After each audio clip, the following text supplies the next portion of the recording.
Nella ricerca di un nuovo lavoro è fondamentale valorizzare le proprie esperienze lavorative.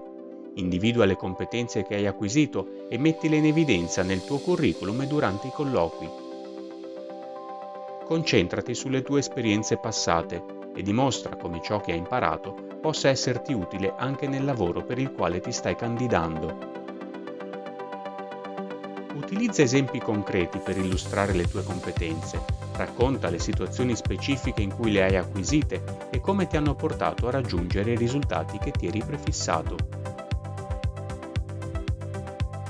Sottolinea i percorsi di crescita e di sviluppo che hai seguito nelle tue esperienze passate.